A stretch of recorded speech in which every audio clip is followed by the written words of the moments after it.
This is Nick, and again, the royalty approach to education.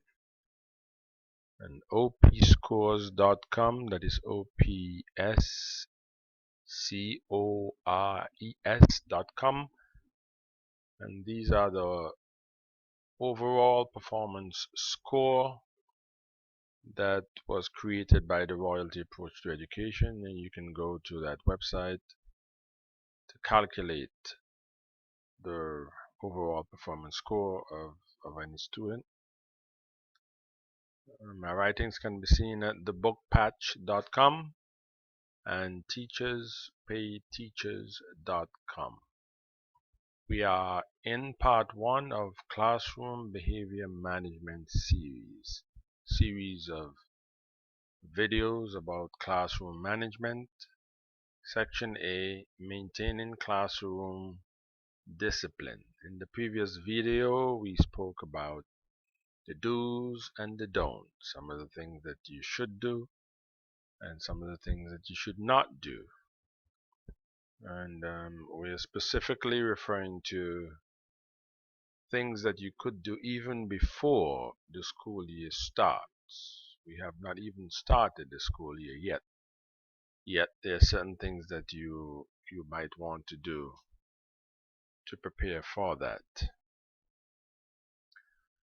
In this video, we are going to be talking about content preparation.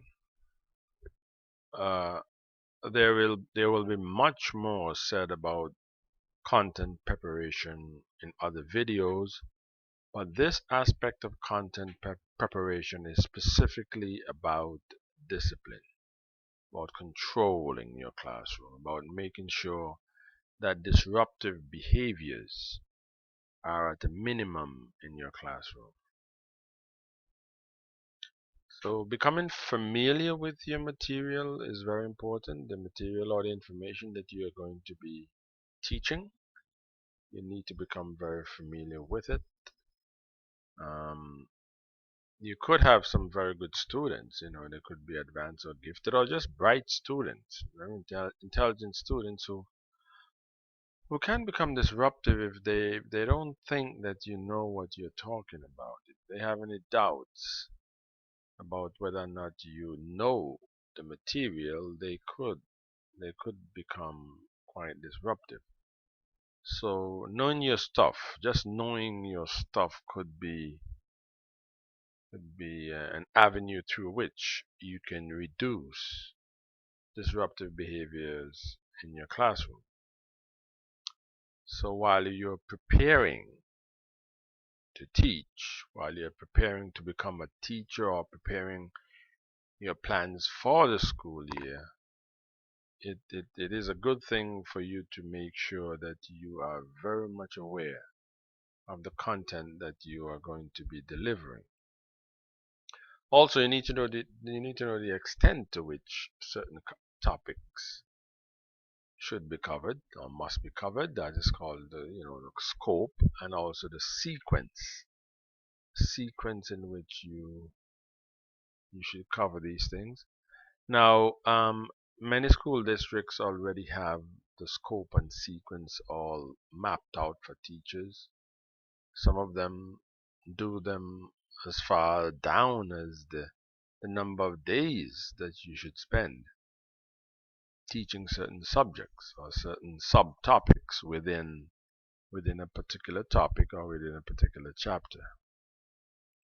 And so you become familiar with the amount of material that you need to cover, and you want to make sure that you don't cover too much of the material and too little of the material.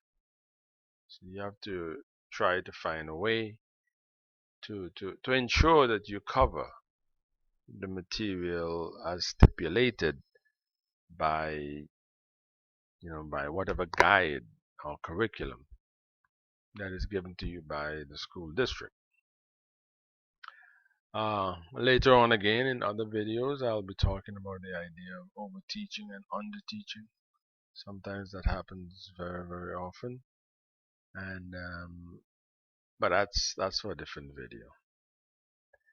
So students should have confidence in the idea, in the fact that you know what you're talking about.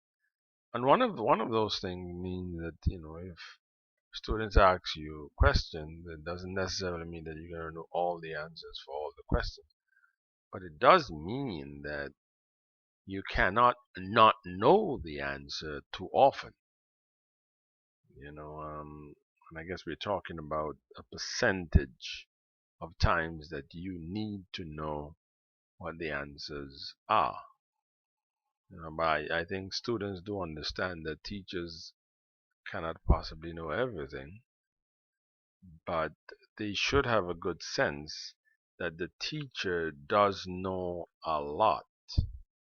So the the few times when the teacher does not know, they understand.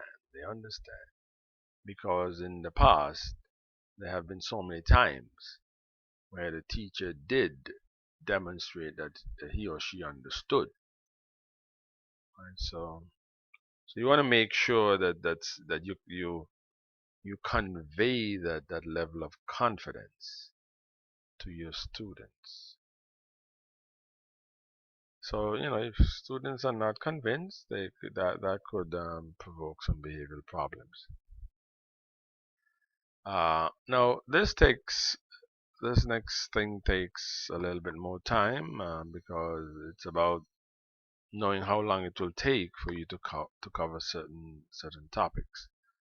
Now, especially for new teachers, it takes a while because your days are going to be very in some cases your days are going to be very disorganized because you plan to do something and there's something more important that comes up that you did not know about at the level of the school, and sometimes you just don't know about these things, and you might have to shift your timing.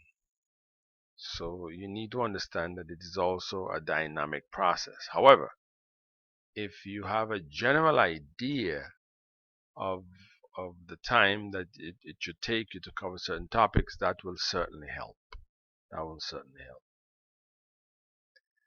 Also, you need to know which topics are difficult to teach. Again, this will take time. This will take time because you wouldn't know that until you have taught the topic and observe or evaluate the responses of the students. And generally, that does not happen just 1 year. It will take a few years before you're able to, with to a very large degree of accuracy. It'll take a while for you to know that that's the case. So you have to know what topics are easy and what topics are difficult. Knowing the time period for completion of specific content areas, so not only the topic, but you have some areas, some broad areas. Again, in many cases, the district outlines those things, so you have a very good understanding of how this thing works. Um, Sometimes the school might have certain requirements that need to be completed in order to comply with mandates of the local district or state mandates or federal mandates. So you got to be aware of that. When a teacher is fully aware of these things, it helps to reduce disciplinary problems in the classroom. Because one of the things that it does is that it increases your confidence in what you're doing. So you you are not too negatively affected by irregularities within the school schedule, because those things will happen. Those things will happen, and I will speak about a little bit more about those afterwards. But um, you need to be aware of some general things, and when you are aware of some of those general things, then you have you could have more control over your classroom. Knowledge and knowing the scheduling of those major events. You might have some major events coming in the schools, and if you know beforehand, that these things need to be done. It would help. For example, if there are major exams that are scheduled, you can know this information beforehand. But from time to time, there's some activities that you might not know about, or you might just know that you might know about it the same day of the activity. So you got to be very careful. Take for example, when there is teacher planning day, which is generally a half day, and if there's going to be a half day, then the students would be in class for far less time. So if you didn't know that, then you would not plan for that. So things like those are things that you have to be pretty much on top of from time to time. And there's much I could say about content. I will be saying more about content in future presentations um, that have nothing to do with discipline or behavior. So we look at that. We look into things like those. In the next video, we're getting closer to the opening of school, so I'll be talking about in some school district there are those a day or two before school starts, and for new teachers they will give them several more days. Um, so you have these days just before school starts, where you will meet. It will be your official day to start school, and well, at least that's the official day you'll start. You'll be paid. Your pay the pay cycle will start from that day. So officially, that's the day.